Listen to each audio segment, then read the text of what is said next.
Everybody, hello.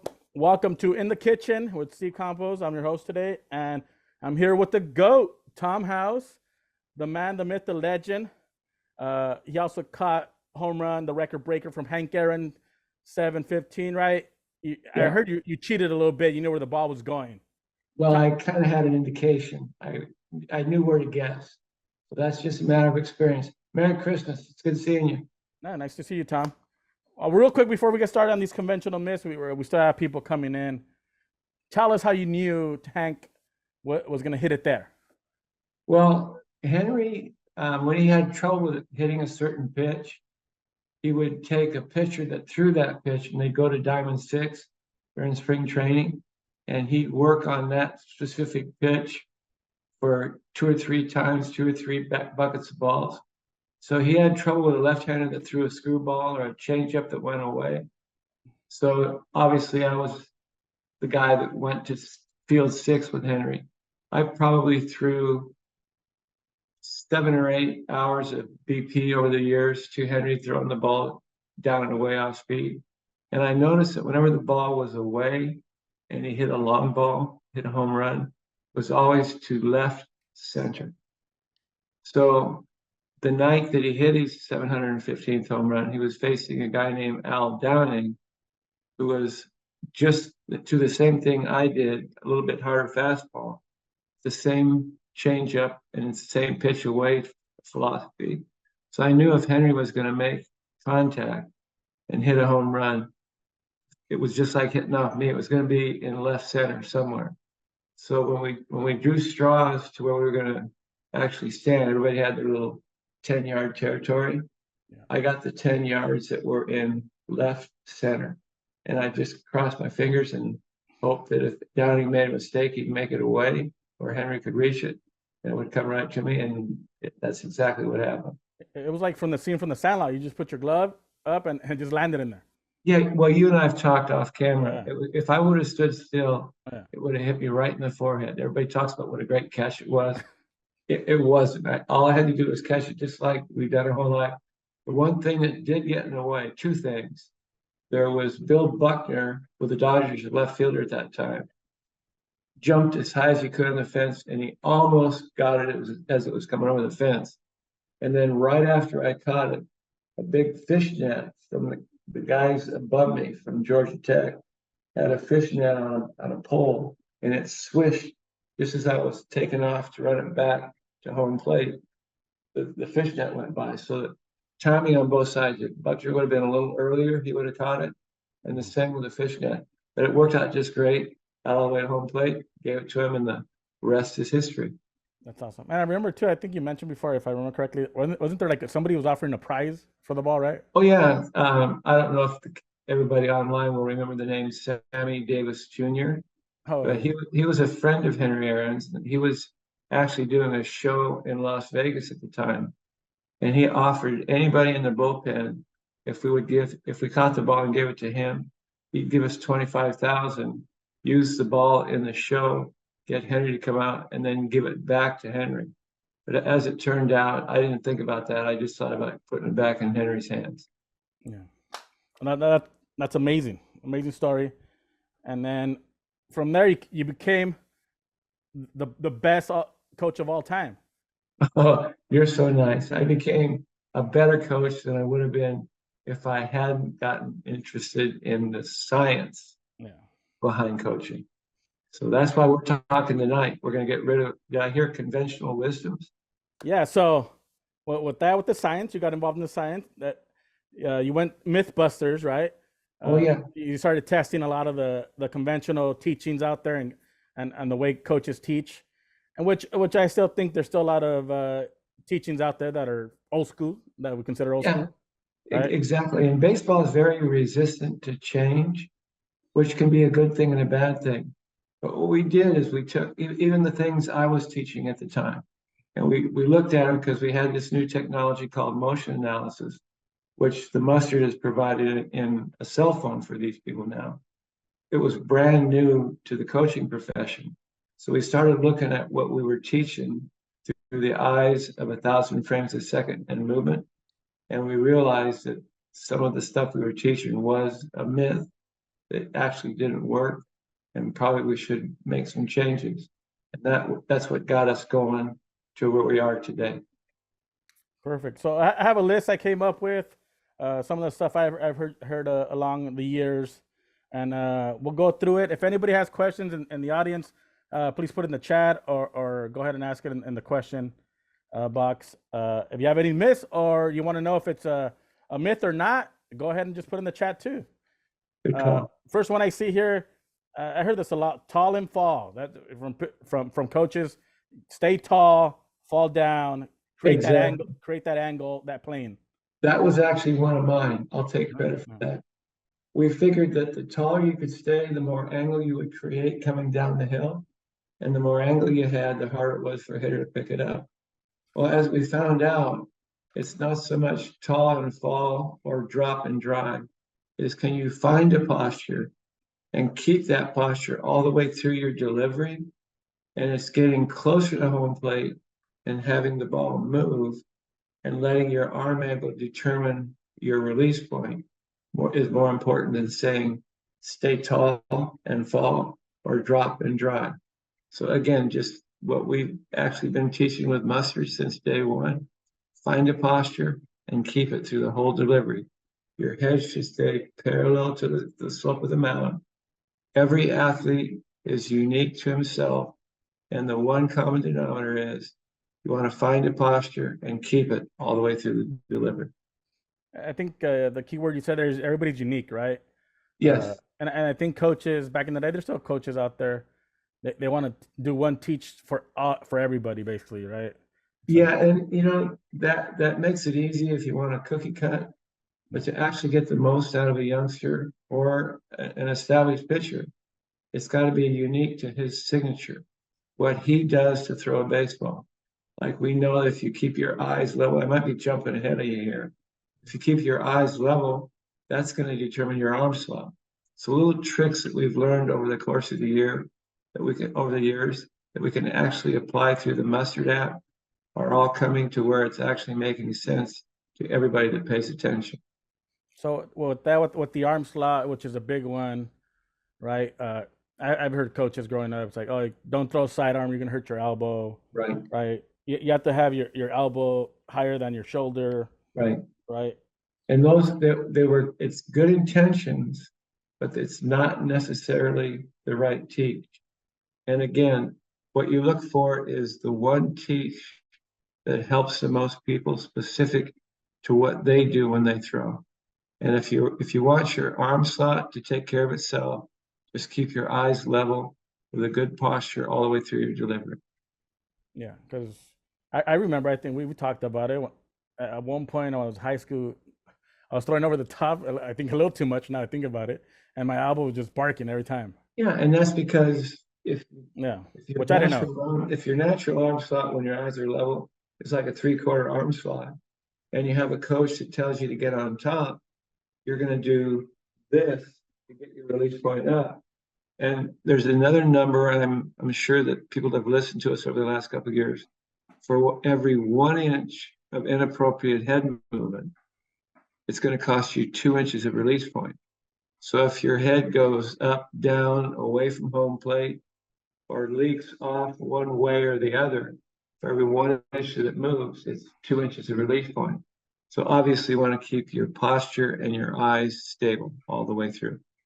And those 2 inches, 3 inches, I mean, that could be huge for perceived velocity to a hitter. Oh, yeah. And you led me into that perfectly. There's 3 kinds of velocity. There's real velocity, there's perceived velocity, and there's effective velocity. And you want to get as close to home plate as you possibly can with good posture, and make sure your eyes are level for your arm slot. And again, timing and sequencing from there, and you have a chance to get somebody out. Perfect. Sounds good. Let's go. Let's move on to my next here on the list. I have the next topic here, or the next saying. I used to hear pitching is a natural movement. Is it natural? It's unnatural. Unnatural. They say it's unnatural movement, pitching. Yes. The only unnatural thing about pitching is the mound. And for that reason, we're very careful about too many pitches off the mound and actually taking a little break for recovery after a season is over. But pitching, the actual act of throwing, is the same on mound versus flat ground. The only issue you have when you're on a mound is you create more ground force going down the hill, which helps your velocity, but it's really hard in the deceleration of your arm. So it's pitching is any throwing is a natural movement, assuming we follow the parameters that we put out in mustard. But the mound is the only unnatural thing about pitching. So if again, I'm just thinking right now, if a softball player had a mound, then they'll have more issues with their arms. Yeah, and you're setting me up perfectly here.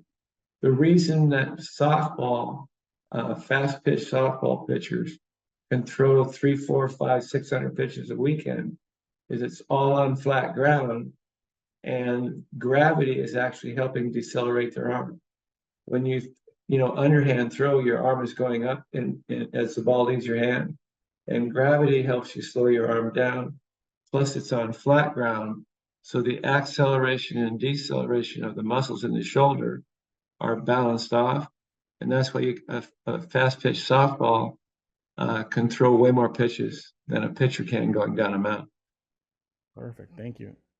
Reminder, everybody, anybody here, if you have a question about any of this, just drop your question in the chat, and we'll get it to Tom. Here on the list next, we heard growing up too is left-hander, left side, right-hander, right side of the rubber. Right? It's like if you're lefty, you go all the way to the left. You're righty, go right. Yeah, and that's still pretty prevalent Yeah. in today's game. With good intentions, pitching coaches think that if you can create angle, if you're left-handed, and you get all the way to the left side of the first base side of the rubber, you're going to create more angle throwing to home plate.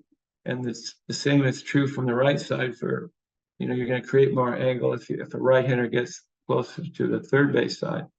But what it boils down to, if you square up to throw and you're out of alignment with your center of gravity, your head, and your dragging foot, then you have to change your posture to get the ball over the plate.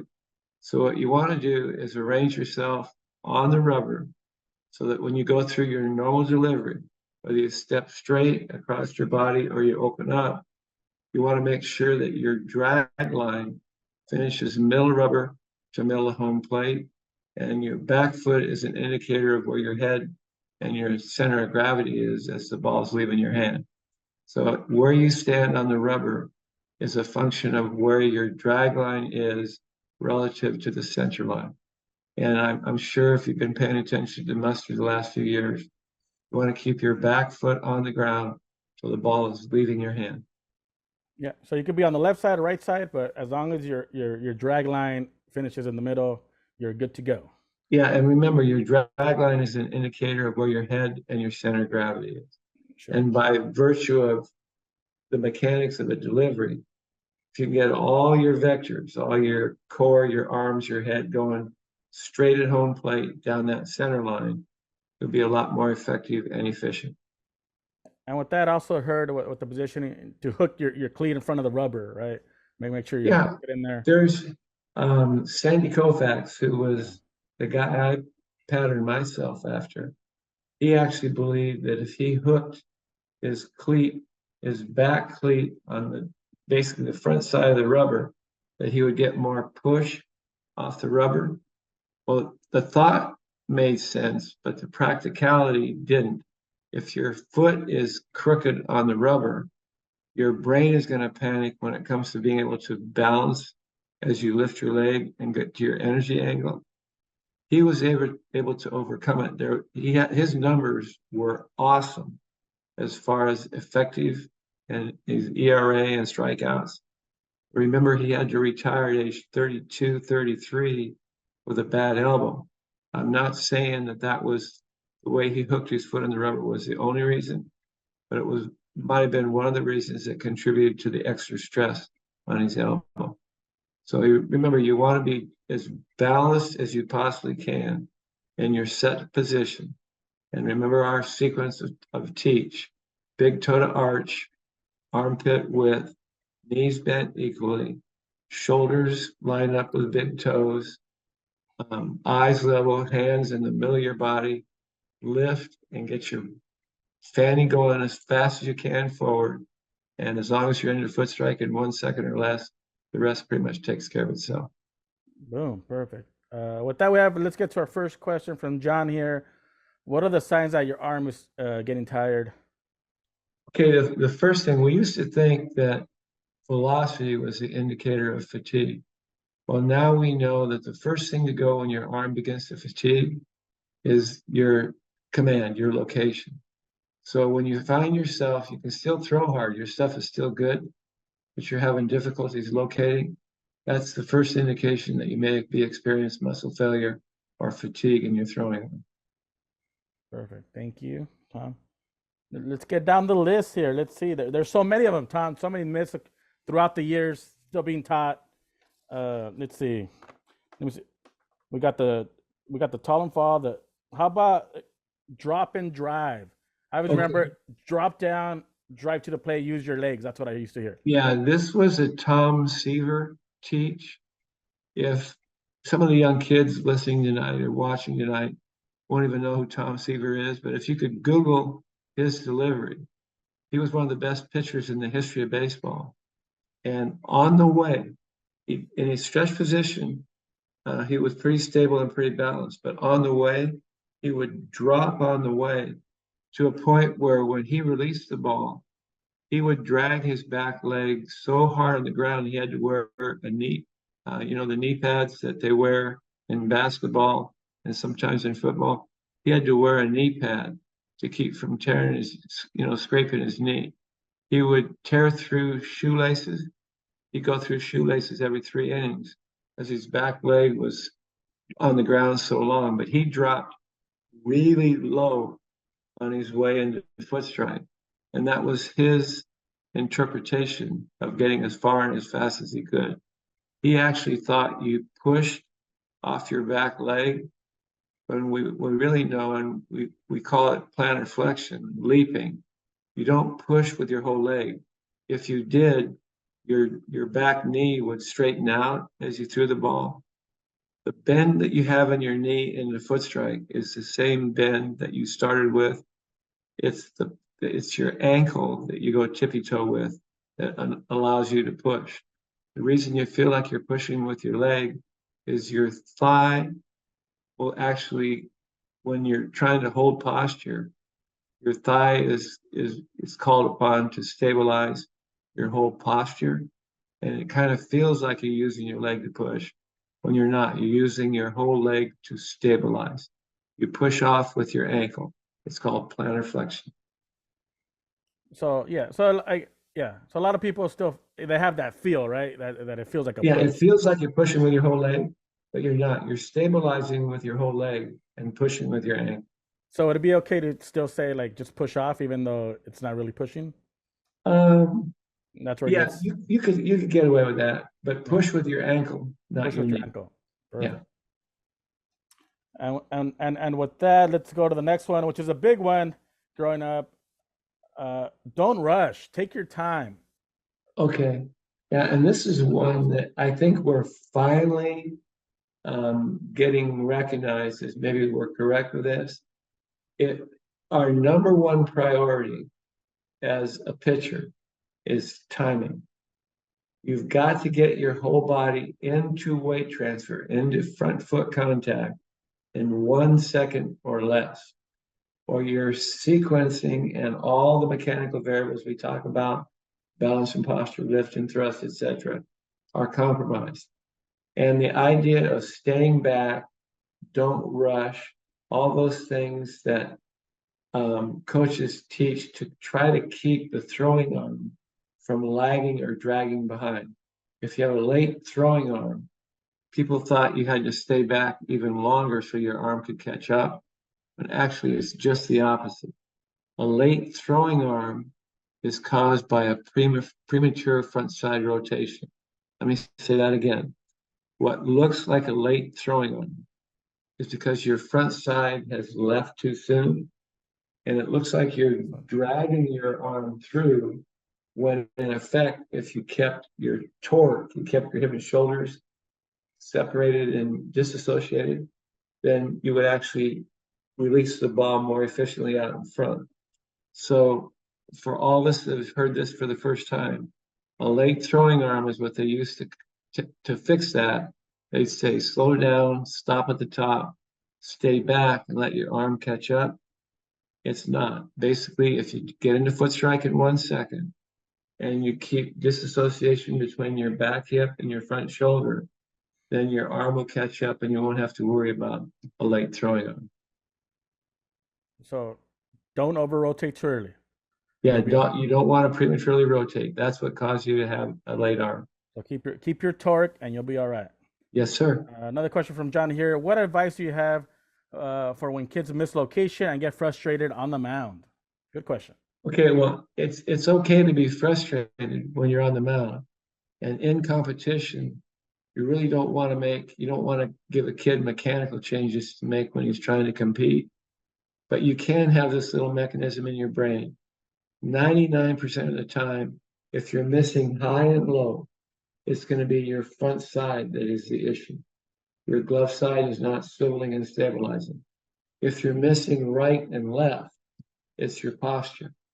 So if you can keep your eyes level and your front side firm, that should keep you in the area code of what you're throwing at. Okay? So everybody has, bouts of wildness, and you can get frustrated, but you can't make a mechanical change in the middle of a game. But you can be aware that if you keep your front side firm, you're not going to miss as much high and low. If you keep your posture consistent, you're not going to miss much right and left.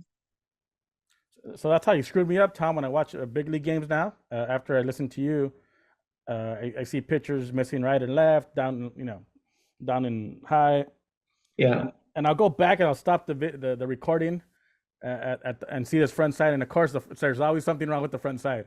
It's a little over rotated, and then they just start missing right everywhere. Yeah. Now you are now falling into the mustard trap. Yeah. Mustard is really, really good for you as a pitcher when you're working on stuff, but you as a coach and even as a pitcher, when you're watching big league ball games or anybody, you're never going to watch pitching the same as you used to.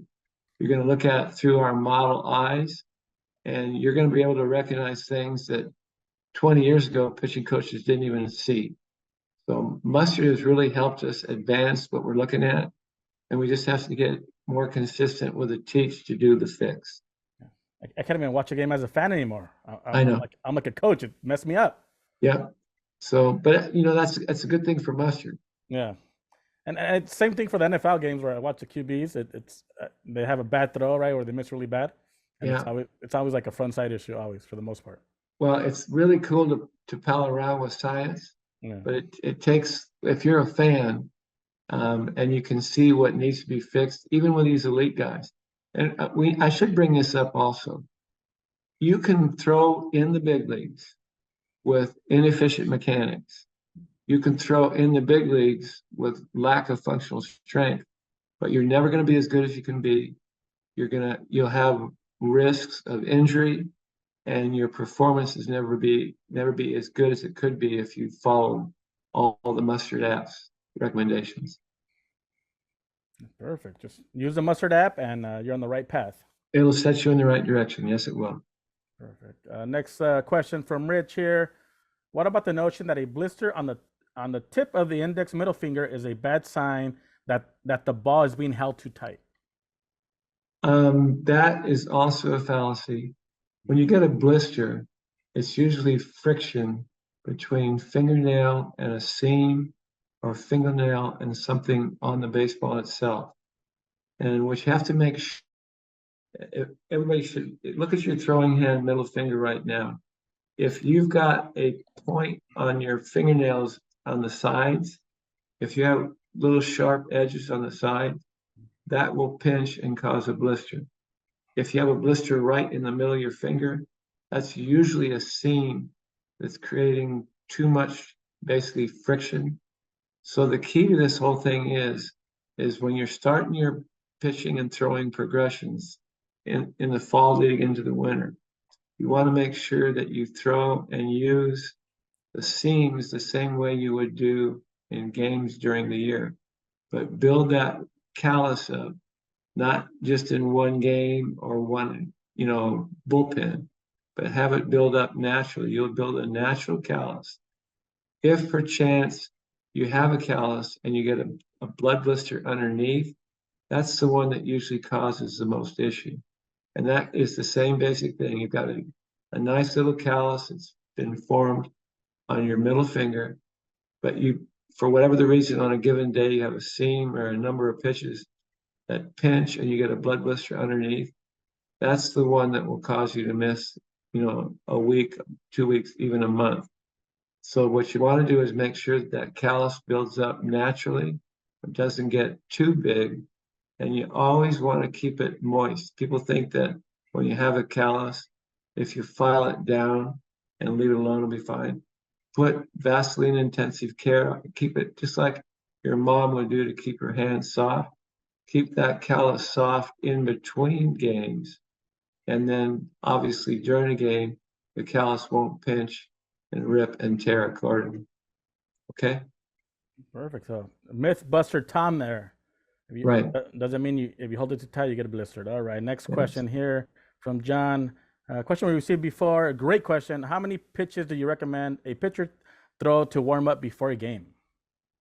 Okay. Now we believe very strongly in this, and we actually did about 5 years of research when I was up at USC. The average college and professional pitcher from when we did the study to now, they would average throwing 50 to 60 pitches in the bullpen, starting pitcher, before they went out to pitch in a game. We have researched that the best starting pitchers in their warm up to loosen up to do their activity will only throw 30 to 45 in the bullpen before they go out to pitch in a game. And the last 5 pitches they throw in the bullpen before they go in the game as a starter should be the first 5 pitches that they would throw to the leadoff hitter that they're going to face in the first inning. If you're a relief pitcher, you should be able to get ready when they call down and said, get house up. You should be ready to go in 10 pitches max. So what does this force you to do? Remember, our philosophy is we don't throw to warm up. We warm up to throw. So if you go through our block training, if you go through all the recommendations where you core temperature elevate, you do basically towels, you do weighted balls, you get yourself good and loose, you're already warmed up, core temperature elevated, and your arm is loose before you even get to the bullpen. And all you do is time your pitches. And timing your pitches does not take 45 or 60. It should, 30 to 45 max. And the less pitches you waste in the bullpen, the more pitches you're going to have for the game, and the longer you're going to be able to stay. You'll be less fatigued as the season progresses. So again, remember that a reliever, once he gets warm in pregame, he has to figure out a way to keep that core temperature elevated and his arm active until he is either in a game or is not. And coaches that always have someone throwing in the bullpen, you have to realize as a reliever that if you get totally ready before you go in the game, and you do that every time you're up in the bullpen, 3 warm-ups without getting in the game is the equivalent of a 15 to 20 pitch inning. So you can leave your stuff in the bullpen by warming up too much, too often, and too close to just going between the lines. I'm sure everybody realizes when you get between the lines, I think you get between 6 and 8 pitches as part of your warm up before the hitter steps in. So always try to warm up a minimum of 6 to 8 pitches less, and you use those last 6 to 8 in your in between the lines getting ready for the game. If that makes sense what I just said. Makes a lot of sense. How about intent, right? And do you go when you're warming up? Do you start going like you go 80%, 90%, or you just go hair on fire because you're already warm? Yeah, you don't want to max out in the bullpen, especially if you're like a short man or a setup guy. you may warm up to get in a game 5, 6 times a week and not get in a game. And if you blow it out and you're 100% ready to go in a game and you don't, that literally that's almost as bad as pitching every day between the lines and losing it that way. So you warm up to loosen up to do your activity, manage your bullpen throws to where you're always 6 to 8 pitches before totally ready as a reliever.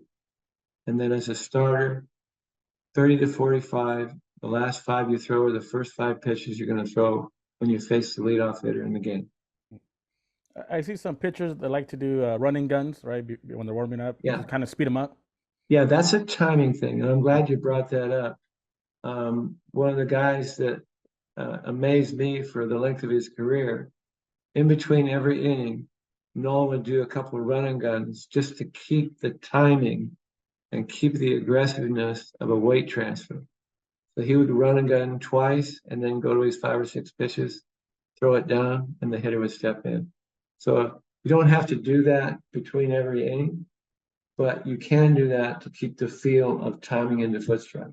Remember, GFF, eyes level, firm front side, drag your back foot. Perfect. Great. Thank you, Tom.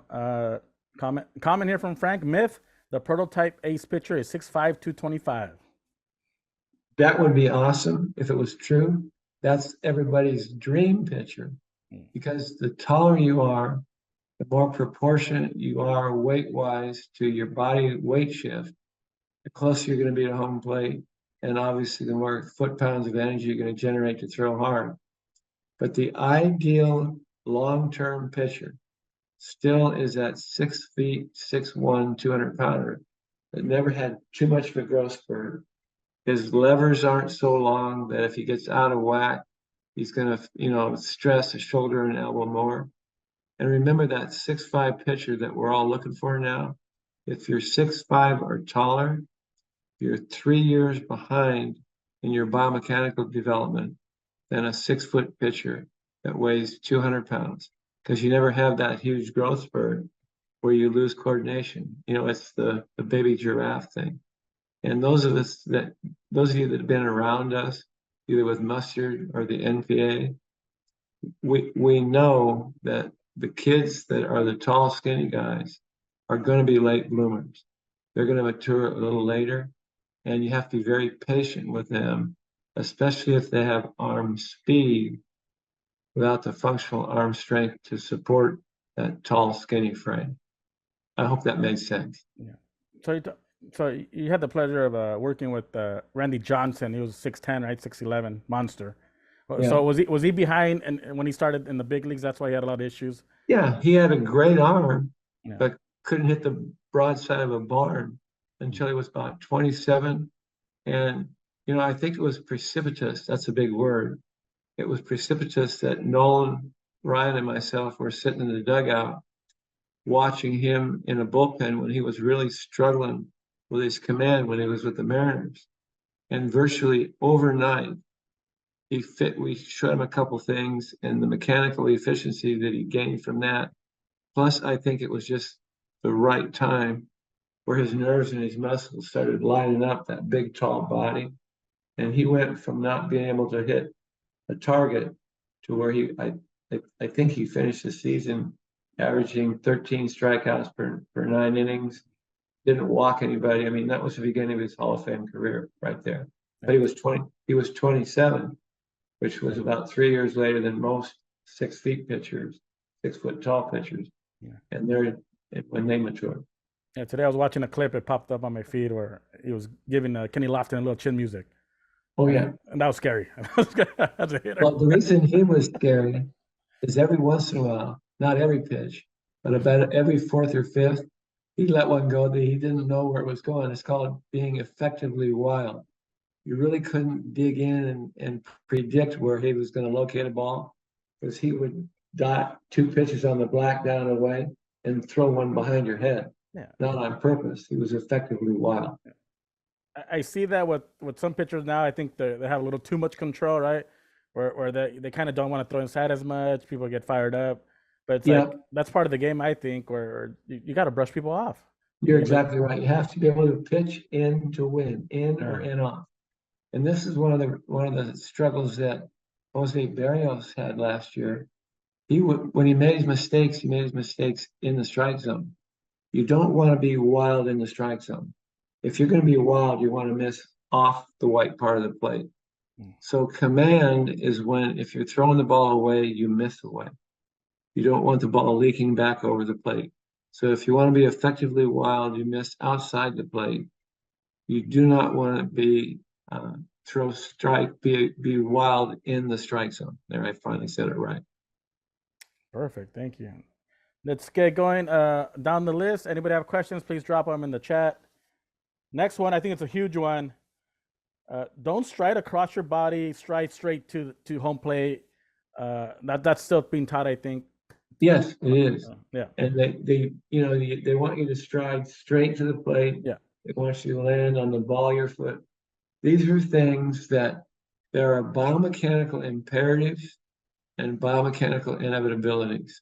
And if you can position yourself on the rubber, there's your body. I'll give you some numbers. 60% of big leaguers will stride straight to the plate with their front foot slightly closed off. 20% will step across their body. 20% will open up, but all of them will literally, whatever their stride is, as long as they've lined their center of gravity up to where when you land, however you land, from the middle of the rubber to the middle of home plate, and your drag line are going to line your head and your center of gravity up. It's where you stand on the rubber that gets you to the middle of the rubber, to what they call the directional line to home plate. You don't have to dictate stride straight. You just have to make sure that whatever your stride is, based on your starting position on the rubber, that it allows you to be in that position where you're middle of rubber to middle of home plate. So yeah, so I think the most important thing you talk about all the time is fixing your position, right, before you even go. That's why we spent so much. It's kind of boring when you first start, but it only takes one repetition to fix a position. It can take thousands of repetitions to fix a movement. So if we put these youngsters in the right position and get them timed and sequenced, then the mechanics pretty much take care of themselves. Yeah, and with the stride stuff, I heard too, like how some pitchers lock their knee up, right? Which is all energy transfer, right? And that's a signature too. Yeah. And as you get further and further into a coaching career, or you want to watch pitchers, about 3 out of every 10 big leaguers, that front knee will straighten out just as the ball is leaving the hand. That's just another set of torque. It's linear torque or directional torque. But you can also, as long as your front knee is firm at release. Nolan didn't snap his front leg straight, and he pitched for 97 miles an hour for 28 years. If you look at old stuff, Kevin Brown, his front knee snapped straight. The kid that led the big leagues in strikeouts this year from Atlanta, Strider, his front knee, when he's timed properly, his front knee snaps straight just as the ball is leaving his hand. It works, but not everybody has to do it. As long as your front knee is firm all the way through release, it's a done deal. Yeah, and with Strider, good thing you mentioned Strider. I looked at a couple of the videos before and afters. Like this year, his timing was much faster. Yeah, and his stride was further, and he was just basically more strikeout. Yeah, it sounds too simple. The quicker into weight shift, the fewer things that can go wrong with your delivery. Think about a shortstop. Does a shortstop ever have to worry about spinning out, or he's getting rid of the ball as quick as he can? What's he doing with his total body? He's shuffle, or cutting the angle, cutting the distance, and cutting the time. That's what pitchers need to do too. Perfect. Thank you. And let's go to the next one, which is a big one. I don't think we covered it. Still being taught that pull your glove to your hip. It's gonna, get you, get that energy transfer forward. Yes. Get you more power. I heard it all. It's less and less, but if you look at motion analysis, high-speed motion analysis, to the naked eye, it looks like you're bringing your glove to your chest. And in the old days, we thought the harder you pulled it to your chest, the harder you threw. But what it turns out is your glove stabilizes and your chest goes to your glove. So if you can step back, and if you have the mustard app, it'll show you. But if you can just do it with your visual, look where the glove is at foot strike when you weight shifted, and it should stay there, and your body goes to the glove. If you just look at upper body, it looks like your glove's coming back, but really what's happening is your chest is going to your glove. You do not want to take distance. Once you've got a body part as close to home plate as it can get, it stays there and all the energy goes forward from there. Never give up distance with any body part. Which is not easy, even for big leaguers, right? To keep that Yeah, glove, keep yeah. that glove there. It's really hard still. It actually takes more strength to stabilize a glove than it does to throw a baseball. So that's why when we do our conditioning, we work on both sides, both our right and our left. Yeah, and I think you brought up a good point where coaches and you see with your naked eye a certain thing, and then that's what you teach, right? Yeah, You that's what see we all something, do. and that's the way you teach it. That's the way we all did it, right? Yeah, without a doubt. And that's the benefit of having a little bit of technology. We have so many ways to measure now where release point is, spin rate, are you efficient? I think I don't know exactly what they call it, but getting closer to home plate. What is the distance that the ball is traveling? Extension. How how far are you extended when the ball leaves your hand? We have there's 5 or 6 different technologies that can measure all that stuff now. And when you look at it, it will help you understand that your eyes literally have been lying to you for however long you've been looking at pictures. So take advantage of the technology because it's there, and don't be afraid to change a teach that you believed in that isn't quite right. Yeah. Take advantage of the mustard app, right? It's a Oh yeah, without you're a able doubt. you're able to see that release point if Yep. you're and 6-12 inches in front of your front foot or not. If you're And framing release, remember, 1 foot of distance is 3 perceived miles an hour to the hitter. And the closer you can release the ball to home plate, the later it's going to move. And that takes care of the 3 things. You have to have location, change of speed, and movement to pitch at a higher level. Perfect.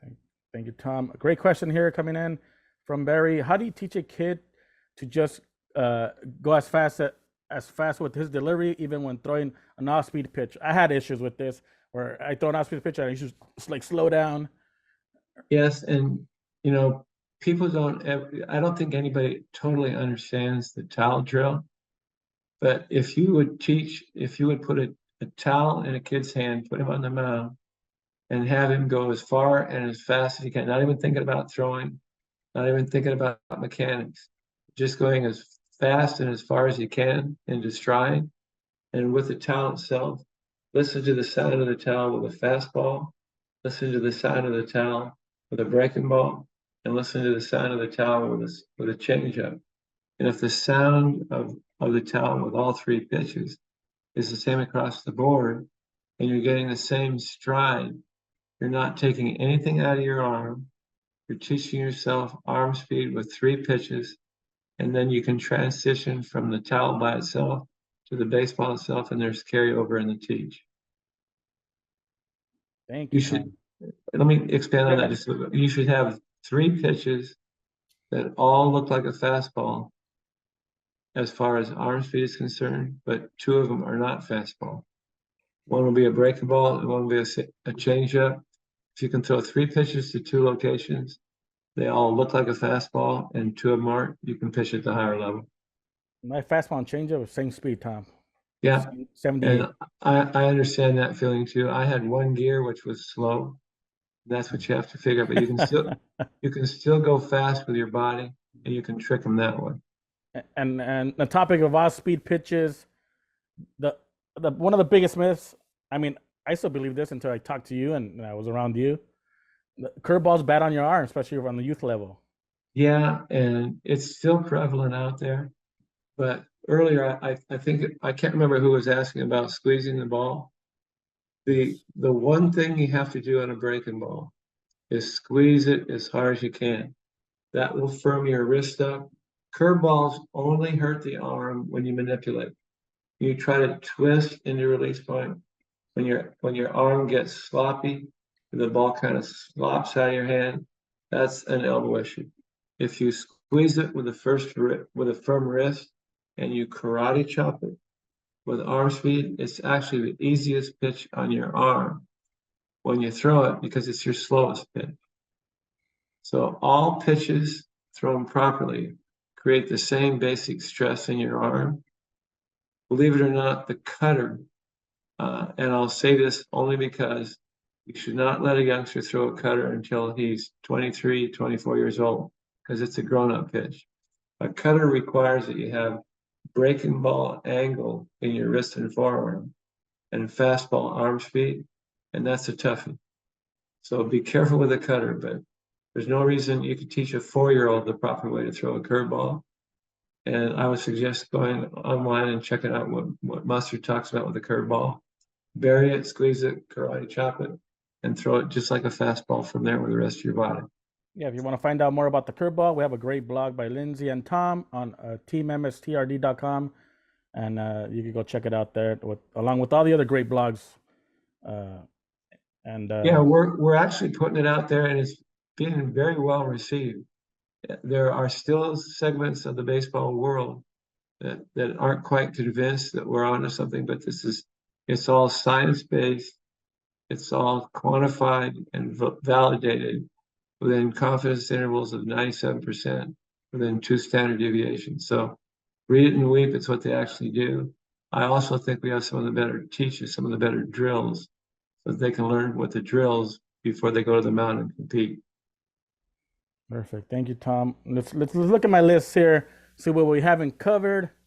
If anybody else thinks of something they heard along the years or still hear coaches say, let us know, and Tom will let you know if it's a myth or not.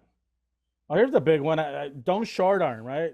It's like, don't short arm, extend your arm to second base. I used to hear that a lot. You want to have a long arm for more velo. Yep, and we're seeing the exact opposite taking place now. They finally realized that what we call an inside route, say you're 90-90 with your elbows, when you get inside 90, right, with your throwing arm, it's actually an easier route to lay back an external rotation than if you're outside of 90. And there's a prevailing school of thought out there that the more short arm you can be, the better you're going to be. There's diminishing returns if you get too much inside of 90. So there's a compromise there where, depending on the individual pitcher, and as long as you're opposite and equal, as long as your hips and shoulders are maintaining their disassociation, that the inside route or the short arm route is actually the more efficient to throw hard easy. You can't overdo it. It's like anything else. When you have a hammer, the whole world looks like a nail. So when people realized that you could get into external rotation more efficiently with a short arm, everybody started pushing that, and it became almost too much. It's leveling out now, but a short arm throw is easier to throw hard with than a long arm throw. Perfect. Back to blisters here from Rich. Is a blister not a sign of higher spin rates?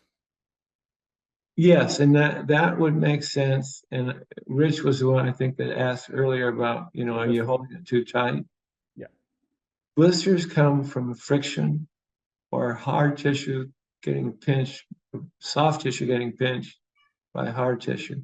So take care of your fingernails, take care of the quality of the callus. But if you have high spin rate, you're going to have high friction.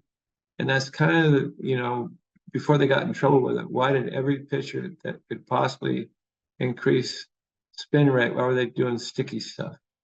What does sticky stuff do to spin rate? It increases it. So when they took the sticky stuff away, you had to make do with squeezing the ball hard with your fingertips. And again, that will create more friction. And obviously where you are on the scene with spin rate and friction, well, it might determine whether you get a blister or not.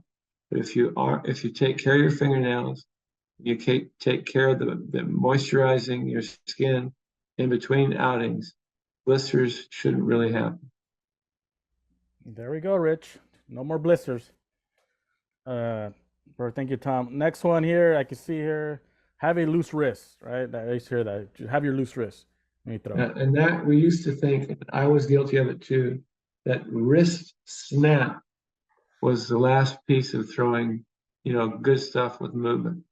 Well, with high speed motion capture, we know at release point that from your middle finger into your elbow, it's as stiff as a board. And you can all do it where you're sitting right now. You can take your offhand and push on your middle finger. There we go. If you can keep that middle finger straight and firm all the way into your elbow, all your pitches go around that level. The ball leaves your longest finger last. Your longest finger is your middle finger. You want that literally to be as stiff as a board when the ball's leaving your hand. If you flip your wrist too soon or too late, you're going to get underneath it. I don't know if whenever you throw in a football and you throw that duck, kind of get underneath it and it just wobbles. That's what happens to a hanging slider, a hanging sinker, or a hanging curveball. Your wrist gets loose and you flip it up there without putting force on it. And they spin like crazy, but they go the other direction a long ways. I just throw ducks, Tom. There's I don't even know what a spiral is. And that's why you and I are sitting here Yeah. talking. We're not out to do it. I have a duck farm right now. Yeah. Another one I've heard too, dip and tilt back, rear back, get that power, and throw harder, right? Yeah, and that posture change. Yeah. It looks like pitchers are doing it, but what they do is when they look like they're leaning back, they're basically their butt is even more energy angled. And that tilt, there's a school of thought where if you tilt and rotate through that tilt, you're going to throw harder. That's only for people that are rock and roll guys.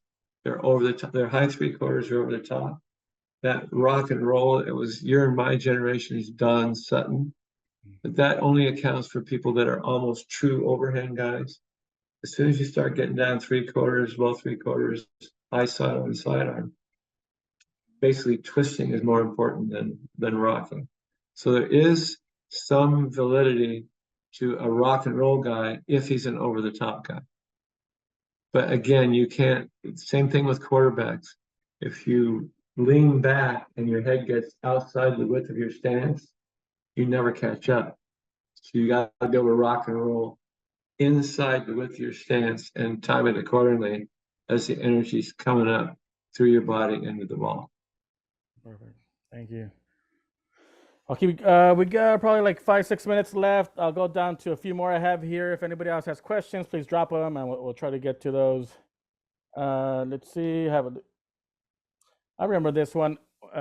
Bend over and kind of touch the on release point, touch the grass or touch the dirt on the way down. It was right? a legit. They knew that the best pitchers had this follow through where their whole upper body was slowing their arm down.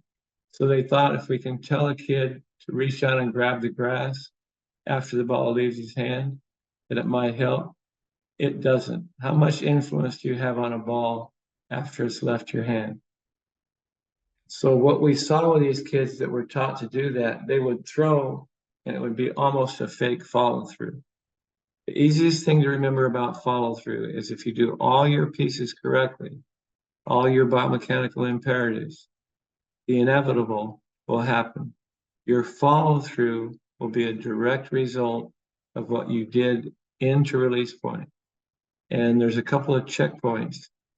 Your arm slot will be exactly the same way your back foot pops up off the ground after the drag line is done. I'll say that again. So I was a low three-quarter pitcher. My back leg popped up in the same slot that my forearm went through. Your back leg will pop up in the same exact angle. So that was one checkpoint. You want to make sure that your eyes stay level and up. The minute you start looking down when you throw, which was another way people could reach down and touch the ground. If your eyes stay up, where's your posture going to keep you the whole way? The millisecond you start looking down, I say it this way. If you're looking down, you're looking for pennies. If you're looking up, you're looking for dollars. You want to deal with pennies or dollars. Keep your eyes up and level all the way through your delivery. That will guarantee that your follow through will be efficient. Perfect. We already covered this. I had to get on top to create an angle downward plane. With that, I remember you saying at one point where I think you said Randy Johnson and I think Billy Wagner Billy had Wagner. had the same slot Well, at the end of the close. There or was close, basically right? there's a foot difference in their arm slot height, Yeah. but at home plate where the bat is, it was less than 1/16 of an inch, which is a statistical anomaly. It doesn't matter. Statistically, it doesn't count. So the angle of the toss, high or low, at release point has very little to do. It's the late movement relative to your fastball that makes the difference in the hitter's eyes. Perfect. Thank you, Tom. We have a couple more comments, questions, and then we'll wrap it up. Uh, Here's a comment from Frank. Myth pitchers typically return from Tommy John capable of throwing at higher velocities. Yes, and unfortunately, that's true. But what happens for the first time, a pitcher that has been through Tommy John surgery has a return to throwing program that will physically prepare him to have balanced accelerators and decelerators. He's also going to work on his mechanics. So there's no need to have a Tommy John if you did that stuff before you got hurt. So all our muster stuff is prehabilitation. If you follow our mechanical suggestions and you prepare yourself physically with your accelerators and decelerators, Tommy John should never happen. So what's really happening? Pitchers now are now prehabbing, what we call it, right? And then they're blowing out their Yeah. elbows, and then all of a sudden they have to go through prehab, Yep. and they're ready to go, right? And I actually heard that the other day. It's sitting watching my nephews play in a little league game, Yeah. where one of the moms said, I guess we're just gonna have to. He's gonna throw harder when he gets his Tommy John surgery. I think a lot of parents think it's the rite of passage. Yeah. It shouldn't be. You should never. Getting a surgery is almost a last resort. Yeah, bro. Thank you. Let's see. One more question, I think. Oh, it's from Rich. A little off topic, he says, but does a player that opens up early throwing has the same issue hitting? Is it the same issue kind of hitting, I guess? Yeah, that disassociation or that torque that's created with a hitter and a pitcher is the same in the foot strike. After that, a pitcher will square up and stack and track. A hitter obviously just rotates through. But we actually use a swing of the bat for a pitcher. We'll put him on the mound and have his bottom half be a pitcher and his upper body be a hitter. And that actually teaches the hip and shoulder separation. So if you've got a youngster that likes to pitch and hit, they're very, very complementary. In fact, guys that switch hit will never have oblique issues because they're actually working on their core, both sides. So I would not dissuade your pitchers from wanting to be hitters and vice versa. They complement each other. Perfect. Yeah. We might have a hitting with Tom class coming up then, right, Tom? Well, I think we're doing golf. If I may be talking out of turn here, but swinging a golf club and swinging a bat are very similar mechanically. It's just what your eyes are doing with a moving ball versus a stationary ball. That's different. Hey, and you coach the Hall of Famers in golf too, so you're good. You know what you're talking about. Just remember, I'm like the Forrest Gump of sports. I just happen to be hanging around when the good stuff happens. Perfect. Thank you, Tom, for tonight's call. That was great. I just want to say next Tuesday, December 12th at 8 p.m. Eastern, we're gonna have an Instagram live with Kerry Walsh, volleyball player, 3-time gold medalist. So that'll be at 8 p.m. Eastern on our Instagram live with Team Mustard and Kerry Walsh. That should be interesting. A lot of the mechanics are similar in volleyball. We talked about it with my daughter. And physical preparation too. Yeah. And she looks a lot better doing it than you and I do. Oh, for sure. and after that class, we're gonna have a next Thursday class at 5 p.m. with Tom.